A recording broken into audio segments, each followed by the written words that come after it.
Okay. Thank you, Artur. It's a pleasure to be here, the homeland of my father. I've never had the pleasure of being in Poland before, and so this is my first experience for anyone in my immediate family. Some of my relatives have come, but this is the first time I've been here, and I have a wonderful host in Krakow is a beautiful city, and it's a pleasure to be able to come here and speak to you about multiple myeloma. So when I finished my training in one of the middle of the country in the United States, not Chicago, which is in the middle of the country, but the next state over. After that, I spent 6 years with Dr. Barlegi in Arkansas. And when I was in Arkansas, we obviously saw a lot of myeloma. We did a lot of transplants, and ever since that, which was 1990, I've been involved with the care of myeloma patients. Right now, I'm in practice with one of my Arkansas colleagues in New Jersey, and we see on average about 40 to 50 patients with plasma cell dyscrasias every day, the two of us. And when Paul speaks, I think maybe they see more than that, but there's also more doctors than that. So we have actually one of the busiest practices, which I think Paul will agree to, one of the busiest practices in the country, taking care of myeloma patients between my partner and I. So today it's 2 talks, although they go back to back, and I'll try to speak slowly, so hopefully everyone will catch what I have to say. And the first talk's going to be on what do we start patients off on as far as treatments, and of course this is the American perspective, because the drugs we have in America are more readily available than they are here. And then we're going to talk about actually what's very, very controversial in the field of myeloma, which is maintenance therapy, what to do after transplant. Okay, wait, it's this one? Not this one, I think this one. This one? Yes, this one. Okay, so this is a very old figure, published in 1998, before we had the International Myeloma Working Group, of which Artur, Paul, and I are all members of. The international group at that point in time was called the Myeloma Trialists, which I believe was headquartered in the UK.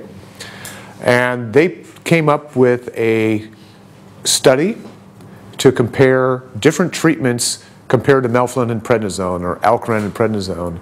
And they compared it over a long period of time.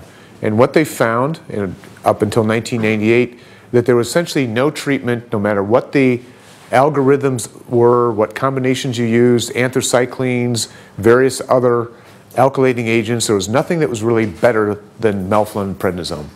And that's the way it was from the inception, or the first publication of melphalan by Danny Bergsagel in 1962, up until when the first thalidomide publication was published in 1999. With the exception of transplant, there was no advancement in the disease for over 35 years. This is more recent data, which shows that this period of time from 2001 to 2006, this is data from Mayo Clinic. So this is a variety of different Mayo Clinical trials from the 1970s to 2000. All these curves are superimposable, again showing that there was no improvement in survival up until this last 5-year period from 2000 to 2006, where you see a significant improvement in the outcome. The outcome in this improvement was based on 2 features. One was some of these patients were starting to get thalidomide, and then the impact of transplant also helped improve the survival of these patients. Now that's true in the United States for almost all age groups. This is a European study. And what we see in this study is the following. This is the younger patients, under 60. This is the 15 to 49s, which is fairly rare age for myeloma. This is 50 to 59, significant improvement in overall survival in this age group. In older patients, though, there was almost no change over a 25-year period. So younger patients were living longer, older patients were not. Part of this is because in many European societies or countries, older patients over the age of 65 were not considered for transplant trials. outside of a clinical trial, and also because older people, they have a lot of comorbid medical conditions, were not included in clinical trials, or were not treated with some of the newer drugs, or just because they were old, they were not included in clinical trials. So there's a lot of reasons why this group of patients really has a minimal improvement outcome compared to the younger group. So when you look at transplant versus old therapy, this predates thalidomide, bortezomib, lenalidomide. This was the principal trial that if we have anybody that does transplants here in the group, they'll remember this trial was published in 1996. This is the French myeloma group trial where they compared conventional chemotherapy with high-dose chemotherapy. And at this particular time in 1990 when this trial was designed, this was with actually bone marrow transplant, not with stem cell transplant, showing a significant improvement in event-free survival. There was also a significant improvement in overall survival when patients had the high-dose therapy versus conventional therapy. This was also seen by the depth of the response. Complete response with conventional therapy was 5% versus 22% in patients who had the high-dose therapy. So this was, with this trial, at least in the United States, transplant was then considered a standard of care for the treatment of myeloma patients. In the United States, there is no upper age limit for transplant. Our federal insurance, if you will, our government insurance has no upper limit for transplant. So there have been a number of other trials also looking at conventional chemotherapy versus high-dose therapy. This is a French trial, another French trial which did not have a significant difference in outcome. This is Jean Blade from Spain, showed a significant improvement in progression-free survival. This was a UK trial from Child, showing a significant improvement in progression-free survival. This is a US trial, which is very complicated, did not show. The majority of the trials did show an improvement in progression-free survival, but most of them did not show an improvement in overall survival. Part of this was because the patients, even then as now, can be salvaged with active agents, which Paul's going to talk about during his talk. Now, if one transplant is good, if you treat with one transplant course, what if you do two? This was actually Dr. Barliguy's idea. Dr. Barligui, when he was in Germany, was actually a leukemia doctor, not a myeloma doctor. And in the leukemia field, as we all know, you get induction therapy, and then you get 3 to 4 consolidation therapies. So he took that information, extrapolated that into myeloma, and said if one transplant works, maybe two transplants will work better. And he has data, which I'm not going to show the Arkansas data, that shows that patients who have 2 transplants do have quite an impressive outcome. This was actually a randomized trial done by the French group where they compared 1 transplant to 2 transplants, and if you had a very good partial remission, a 90% decrease in the myeloma paraprotein, you had no advantage of having 2 transplants. But if you had a less robust response, very good partial remission was not achieved, then the patients who had the double transplant had a superior event-free survival and overall survival. But this is a minority of patients who benefit from double transplants. In current therapies, with the use of very, very potent novel agents, most of the patients after 1 transplant achieve very good partial remission. So if you were inclined to do 2 transplants, it's actually a minority of patients who do not achieve a very good partial remission with therapies we're using currently in the United States. Now this is a French trial that compared timing of transplant. Should you do a transplant early or should you do a transplant later? And when you looked at the overall survival, they came out exactly the same. If you had an early transplant or had a late transplant, they were equivalent as far as the overall survival, because the patients who had early transplants could be salvaged with other therapies, and the late transplant group did have some benefit as well. But when they looked at the quality of life instrument, which they call TWIST, they looked at a quality of life instrument, they found that the group that had the early transplant had a superior quality of life outcome compared to those who had the late transplant. So should we Should we push patients, and this is an area a few years ago, people were debating this all the time, do you really need to get a complete remission to have a good response? And based on French data, the VGPRs, this very good partial remission, came out about the same as the complete remission, but now the curves have started to separate. This is actually more current French data. This is the group who has the very good partial remission, and up until about 4 years after their transplants, the curves are superimposable. But eventually, the patients who have the complete remission have the better overall outcome. So based on this, as well as other studies, there's much more emphasis in trying to achieve a complete remission than we used to have in the past. What about novel therapies? Well, this is the first randomized trial with thalidomide dexamethasone compared to dexamethasone alone. And again, this is full dose pulse dexamethasone. This is the days 1 through 4, 9 through 12, and 17 through 20, 12 days a month, versus combined with thalidomide or dexamethasone alone at that rate. This is before we knew about the low dose information, which was not determined for a few years.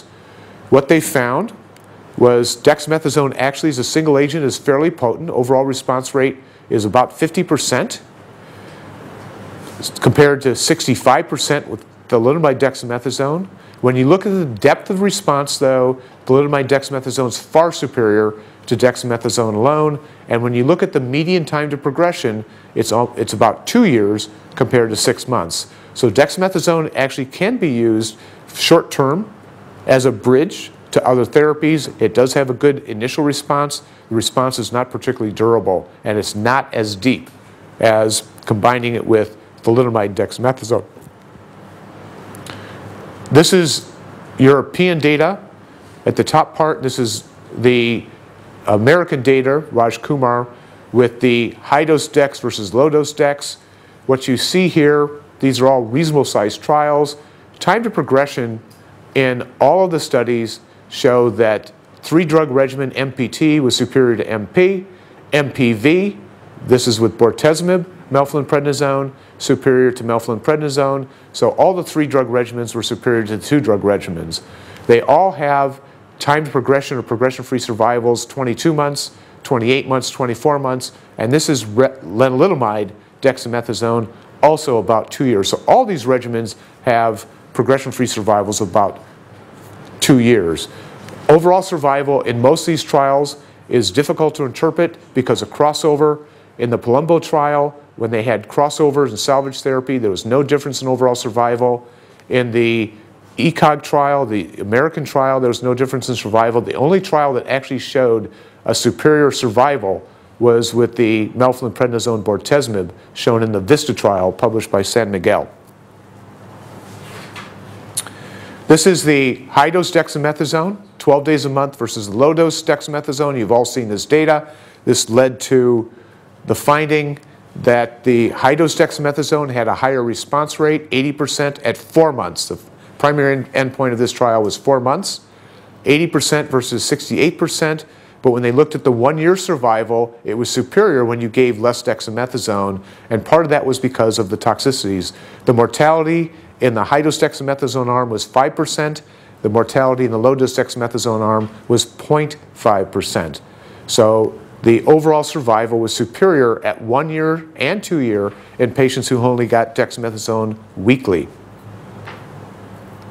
And that's shown here, 5.4% mortality versus 0.5%. This is the 1 year, 2 year survival. In both cases, the low-dose dexamethasone had the superior outcome. These are a variety of phase 3 trials. Some of them are a little bit old, showing the 1 year survival rates. And as you go down from Thaldex, melphalan-prednisone, thalidomide, what you find is the more recent trials have a superior 1 year survival with the more modern therapies, even in the phase 3 setting. So one of the questions that has been raised is, if we have such potent new drugs, what's the role of transplant? Do we still need to do transplant if we get very good responses with the newer drugs? This is a retrospective analysis of that same ECOG trial of the low-dose dexamethasone versus the high-dose dexamethasone. The primary endpoint, again, was what happened after 4 cycles. But after 4 cycles, you could stay on therapy, or you could come off therapy. So 90 patients came off therapy and had a transplant, and actually 248 patients stayed on therapy and did not have a transplant after 4 months. So this is, again, retrospective data, but if you look at the patients who stayed on lenalidomide dexamethasone, their 3-year survival was 80%. When you look at the patients who went off study after 4 months and had a transplant, their 3-year survival is 92%. It appears to be in a non-randomized fashion in retrospective analysis, because this has a lot to do with patient selection, but the 3-year survival rate was really impressive. 92% of the patients were alive at 3 years. When you looked at different age groups, because we thought maybe this was an age phenomenon, this is the group of patients who had the transplant. This is the group who did not have the transplant. Progression-free survival was superior, as was the overall survival. And this was true across all age determinations. When you looked at under 60, under 65, under 70, and there was about 20 patients over 70, all age groups had a superior outcome if they had the transplant versus staying on lenalidomide dexamethasone. What about the mortality? If you look at the mortality, overall mortality at 1 year for those who did not have a transplant was 6%. If the mortality rate for patients who had a transplant was 1%. It was actually safer. Again, this is a selected group of patients, I will admit to that, but if you look at the mortality rates across all different age groups, they're all superior to the ones who did not have the transplant. This is Paul's publication that I'm borrowing one of his slides. This is combining the new drugs together. This is the bortezomib, given on days 1, 4, 8, and 11. Dexamethasone, given on days 1, 2, 4, 5, 8, 9, and 11, 12. And this is the lenalidomide given on days 1 through 14. And as Paul can attest to even better than I can, because this is his data, the response rate of the group that went through the phase 1 and the phase 2, if you look at all the patients, the response rate is 100%. When you look at the group who had 90%, which is the VGPR determination, near CR means they're just immunofixation positive, and the complete remissions, it's almost 70% of these patients achieve very, very deep responses with this RVD regimen. When you look at other combinations with with lenalidomide and bortezomib, this is lenalidomide, bortezomib, liposomal doxorubicin, which I think is called Calyx here, and dexamethasone. Complete remission rate's 33%. Essentially, all the patients here have response. Those who achieve better than a VGPR is about 60%. When you combine bortezomib, dexamethasone, cyclophosphamide, adding an alkylator agent to the group with lenalidomide, essentially the same responses. These, I will tell you, have more toxicity compared to the RVD. There's really no advantage to doing the 4-drug regimen over the 3-drug regimen. So when you look at what's been published as far as progression-free survival, you'll see that this is the lenalidomide dexamethasone. It's about 2 years. This is Paul's data that at 18 months, about 3/4 of the patients are still in remission. And we don't have follow-up data. The data is too immature to look at these other combinations of patients. The question is, how does this fare compared to transplant given up front? So these are older regimens showing that when you have a transplant, you improve the responses. This is thalidomide dexamethasone, increases from 25% VGPR to 44%. This is bortezomib dexamethasone, 39% to 54%. And this is bortezomib thalidomide dexamethasone, 61% to 80%. So transplant does improve the depth of responses even with novel therapies.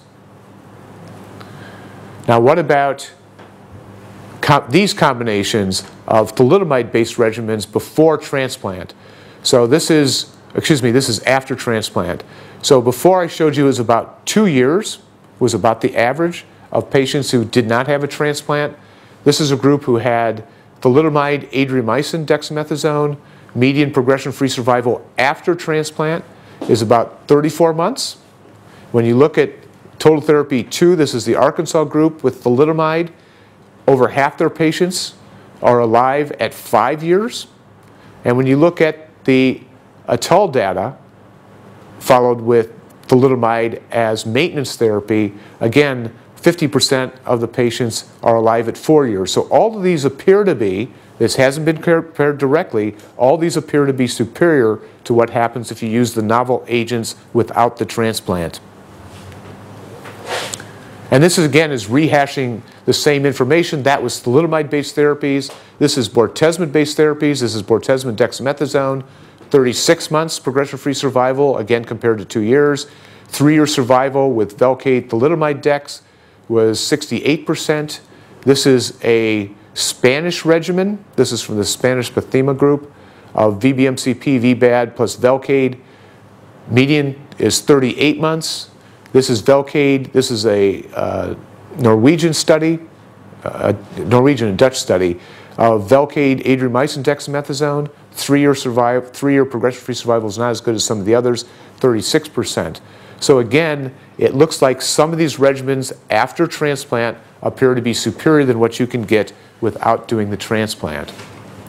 This is Arkansas total therapy 1, 2, and 3. This is all very mature data. This is a large number of patients that have been treated with this. Total therapy 2 had thalidomide. Total therapy 3 has Velcade incorporated into the regimen.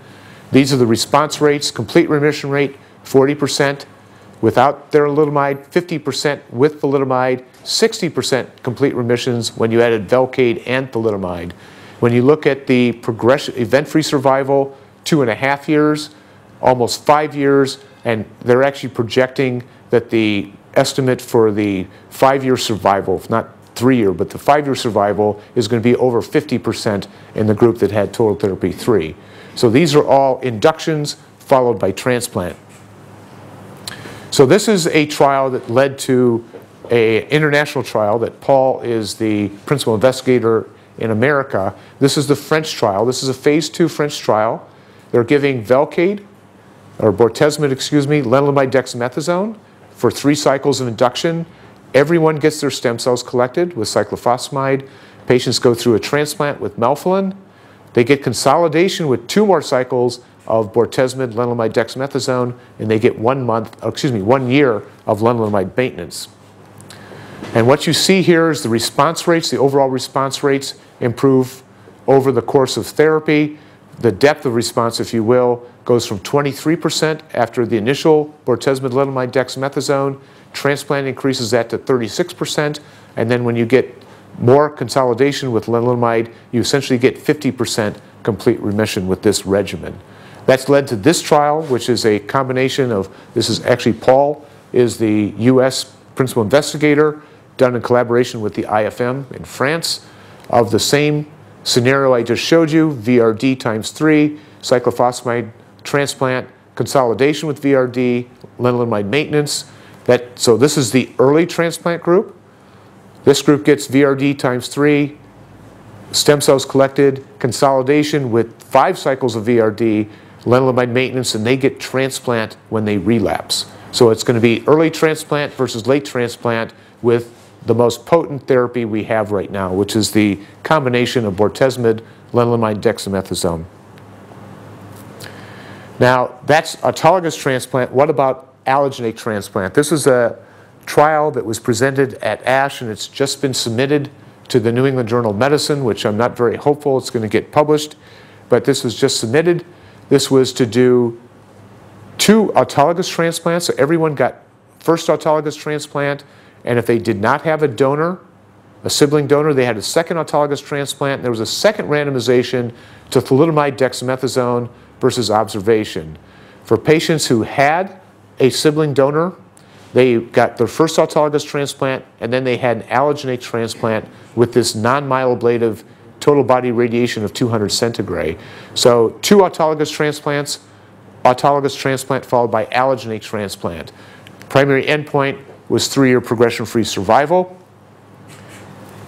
This is the allocation of patients. Very large trial, 710 patients, 226 were allocated to the donor transplant, 484 had 2 autologous transplant designations. The dropout rate was 16% in both arms. And unfortunately, even though we thought there was going to be a significant allogeneic effect, the auto-allo group had identical survival curves for progression-free survival and overall survival compared to the tandem autologous transplant group. This was at 3 years. Now, whether further out at 5 years we see a difference, because in the French trials we didn't see a difference in the split of curves in the autologous setting till 5 years. It's hard to tell. This is only the 3-year follow-up data. So in conclusion for this part of my presentation, there's no doubt that novel therapies improve induction responses, complete remissions with novel therapies, 20 to 40% without a transplant. The complete remission rate after transplant improves to 40 to 60%. It appears that progression-free survival is longer in patients who have induction therapy with novel agents followed by transplant, but the US-French trial is really going to help answer that. And maintenance therapy, which is my next presentation, appears to improve progression-free survival. We're going to talk about that more in just a minute. And that's the end of my first presentation. I don't know if we want to take questions. So I have a question. You showed us very impressive data regarding the results of novel therapies. For example, with VRD, we have seen that progression-free survival was 75% at 18 months. Correct. But the question is, what is the tolerability of this treatment?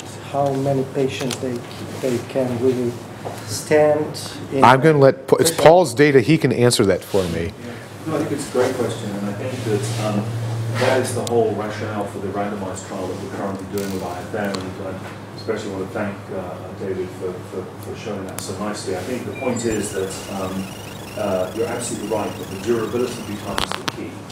One trial that David didn't mention is that of Antonio Colombo's, in which he compared NPR versus tandem transplantation, and so far he has shown no difference in progression-free survival or response rates between NPR given in the outpatient setting and tandem autologous transplant. Having said that, the follow-up is very early. So I think the durability is exactly the point, because my own bias is that there are a subset of patients in whom the transplant will matter, and there are equally, however, a subset of patients in whom it will not be as important to do it early if the detective observed late. But I think that the key discriminator is going to be the progression-free survival, because Antonio's data would suggest the response rates are identical. By virtue of that fact, though, if the response rates are indeed identical, and our own trials show that, and we don't know, because the one thing about Antonio's trial is that it doesn't include bortezomib, and that may be a key distinguishing feature for induction. Because of that, it's likely that the progression-free survival differences are not going to be huge. And that's why I think it will break down to the fact that there will be subsets who benefit and subsets who perhaps transplant can be spared.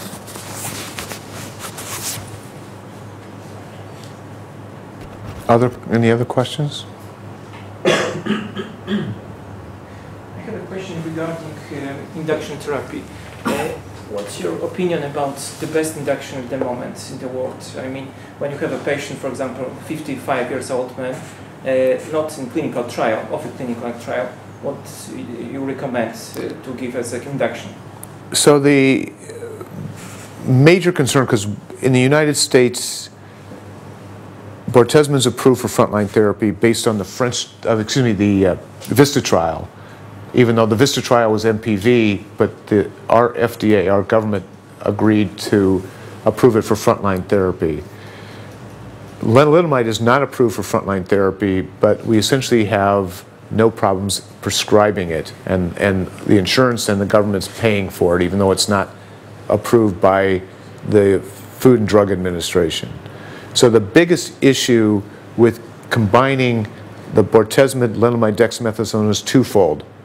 One is, what do you do when they relapse? If you're giving them the best therapy we have right now. That's a very important question that no one really has a good answer for yet. And the second is that the bortezomib can cause significant neuropathy in 10 to 15% of the patients. And if they're going to have a transplant anyway, which is the best therapy, why expose those patients to that risk of neuropathy if they're going to have the transplant? So there's not a right or wrong answer, but now we know that A, if you give bortezomib subcutaneously, based on data that was presented at the American Society of Hematology meeting by Philippe Moreau, showing that subcutaneous bortezomib has the same exact efficacy and it's about 40% less neurotoxic. So if you give it subcutaneously, you can decrease the neurotoxicity, and if you give it once a week, which you may lose some of the potency by giving the drug only once a week, but if you give it once a week, you also decrease the neurotoxicity by about 50%. So if you give once a week bortezomib and you give it subcutaneously, you probably can decrease the neuropathy by about 75% overall. And Paul may want to elucidate more on his RVD light, which I think they're studying, which is exactly doing what I just commented upon. Yeah. What it is, Artur, is RVD light, exactly as David said, is basically a weekly schedule of bortezomib with an lenalidomide index with exactly the goal that David alludes to minimize neurotoxicity. And I completely agree with David that the subacute bortezomib study is something of a game changer, because what it essentially does is show that you can essentially eliminate significant neuropathy and dramatically reduce neuropathy overall without losing efficacy. We can perhaps discuss why that is later. But I agree with David that I think that we've got a number of choices as optimal regimens up front. I can share with you the Dana-Farber off-protocol policy is that we believe that immunomodulator plus proteasome inhibitor plus glucocorticoid for our transplant patients is an ideal induction regimen, with exactly the caveats that David alludes to, that you want to minimize toxicity. And we've found that either, in our practice, either RVD or VTD are excellent choices. Having said that, obviously there are patients in whom one might want to spare a neurotoxicity, and or for that matter, you may have an issue with an image that may mean that you have to go to a doublet. But generally speaking, we believe in 3 drugs for induction. And I think, David, correct me if I'm wrong, but at Hackensack, what's different? We have moved to, David still likes 2 drugs, and he adds. You're a 3-drug person. So I'm a 3-drug person. So that's what I do. So I use bortezomib, lenalidomide, dexamethasone in probably 80% of my patients. About 20% of the patients, if they're very, very elderly, I probably just give them lenalidomide, dexamethasone, which is probably only 5%, but there's about 15% of my patients who have renal insufficiency, and I don't use the lenalidomide in those patients. I usually give them bortezomib, cyclophosphamide, dexamethasone, or if they have severe renal insufficiency, I'll give them bortezomib, cyclophosphamide, liposomal doxorubicin, dexamethasone, because none of them are renally cleared.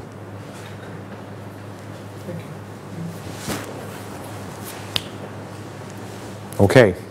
Maybe one question more. Yes. Not even question, but your opinion about something what we observe more and more in our patients with multiple myeloma. I think that probably because of very long time of their survival, prolongation of that, the duration time of their life is known. Example, from today meeting, my patient with IgG multiple myeloma, diagnosed in 2001, treated with VAD with very good response for that. After it, mobilization regimen, condition with melphalan, and tandem transplantation, autologous transplantation, and after that, for many years, maintenance treatment with thalidomide. And about 2010, after 9 years, progression, which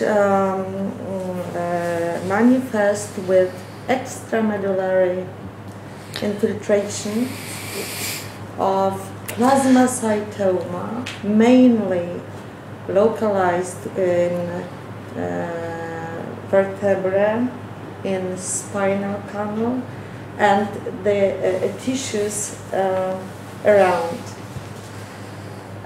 She was treated with the best way, I mean, induction, autologous tandem transplantation, and maintenance therapy. We started with radiotherapy on this part of vertebral columna. And after it, we tried to give her PAD regimen without good toleration of bortezomib, mainly of polyneuropathy. So we had to stop that. And now she is with a combination of cyclophosphamide and anthracycline, and we cannot introduce thalidomide and Velcade now, because polyneuropathy is not in regression, rather in progression. Right. So what to do with such people? We observe such example, not in separate one person, in many persons. Correct. And, the picture of that disease changes, and we observe many such cases. So I would like to ask you, what is your opinion about the treatment of such patients? Because they are very, very difficult, in the opposite of patients diagnosed de novo and treated with very good response. It's easy. Now it's very, very difficult. So you raised some very interesting points about the management of myeloma patients. First of all, in patients with standard risk cytogenetics by metaphase karyotyping in fish, the average survival is probably in the 8 to 10 year range, versus the high-risk patients, which we haven't even discussed, which is probably 2 to 4 years. And they don't have this kind of pattern for the most part. But you raise an issue that I know Paul agrees with, and the only one I know who disagrees is John Blade. We also see a lot of extramedullary disease after immunomodulatory drugs, and also if they've had immunomodulatory and proteasome inhibitors. We see more and more extramedullary disease that we never saw in the past.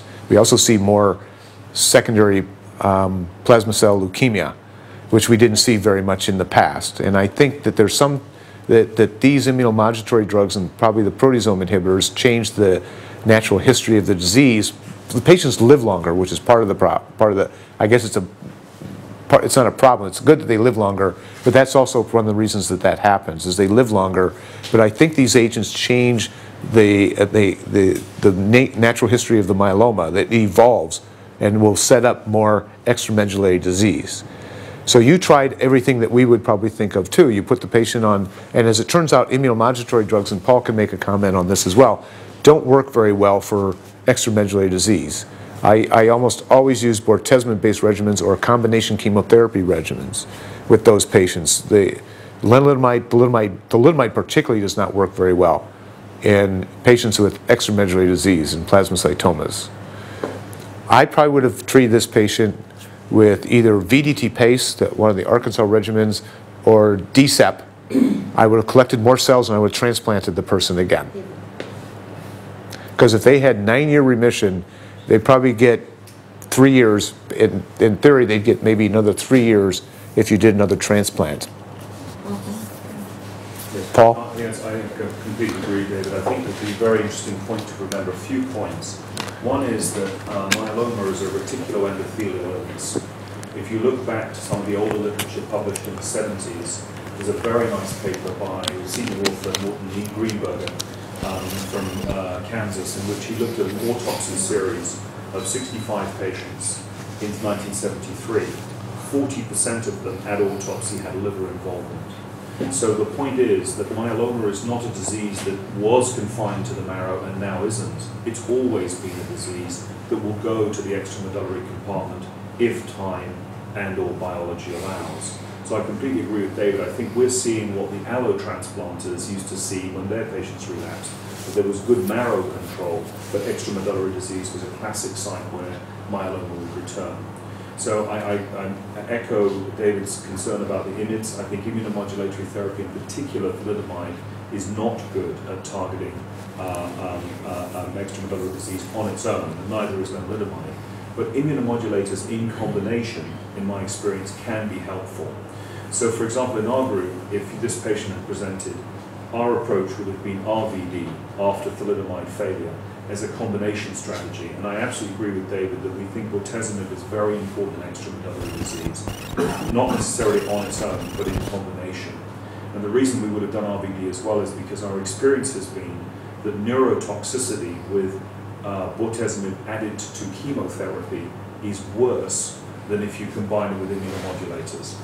And in fact, there's nice data from Peter Sonnefeld and his team to support that now, where they've looked at SNP arrays and so forth to show patterns of neurotoxicity, and they've shown vulnerability of patients to oxidative stress and inflammatory signaling when you expose patients to chemotherapy in terms of who develops severe neuropathy. So just bear that in mind, because I think that's why your patient ran into such difficulties with the bortezomib plus the liposomal doxorubicin. Of course, bortezomib is the primary offender, but remember the chemo plus proteasome inhibitor can do that. I think you did all the right things. I'm not sure one could have done anything differently. But I would agree with David, we would have done an induction strategy, got her back into some sort of remission, and then thought about a second autograft, recognizing though that neuropathy was your biggest challenge. So the game changer now is you might want to do sub-Q bortezomib, remembering it'll halve it, try and bring it immunomodulator if you can. And I'm very interested that your patient is saying that her neuropathy is getting worse. That may actually be a function of several things. It may actually be a function of progressive myeloma, because remember, myeloma itself can cause neurotoxicity. So I would think in terms of how you can try and salvage this person. High-dose steroids, solumedrol, for example, is very useful when dexamethasone has failed. You tile it up. You can bring back the proteasome inhibitor. You can go sub-Q to try and minimize the neurotoxicity. And if you have access to Revlimid, I would add Revlimid and try and get her back into response in some way. But I agree with you. I think you're in trouble. I think unfortunately she's someone who may not do very well in the long term at all. But if you can get a response from your lenalidomide, bortezomib, solumedrol platform, and I trust she's on bisphosphonate as well, correct? Then perhaps you can take her to autograft, as David's suggesting. So there was a recent, Saji published the paper on the patients who failed the bortezomib lenalidomide, the median survival. Is that published? It's just been presented. It was presented at EHA. Yeah, exactly. So there's a presentation last year at European Hematology Associations by Saji Kumar from Mayo Clinic, where they had 4 or 5 institutions who pooled their data on patients who had failed lenalidomide and had failed, or it failed an immunomodulatory drug and failed a proteasome inhibitor. Their average survival was 8 months. But this is a group of patients who were cared for at academic centers, so it's actually, and it was, the average age was something like 65, and these are patients who had access to investigational drugs, and even in that group of patients it was 8 months. So the average survival once you failed an immunomodulatory drug and a proteasome is really dismal. Yeah, no, that's exactly right. The International Myeloma Working Group paper, which David, you contributed to as well, and so did our centre, but relapsed refractory myeloma, once immunomodulators and proteasome inhibition has failed the patient, basically we face this fundamental challenge that outcomes remain very challenging. I have to say though, and I'll show it in a minute, the second generation novel agents, third generation immunomodulators like pomalidomide, second generation proteasome inhibitors like carfilzomib are starting to change that. So we're hopeful that we can start to push it back.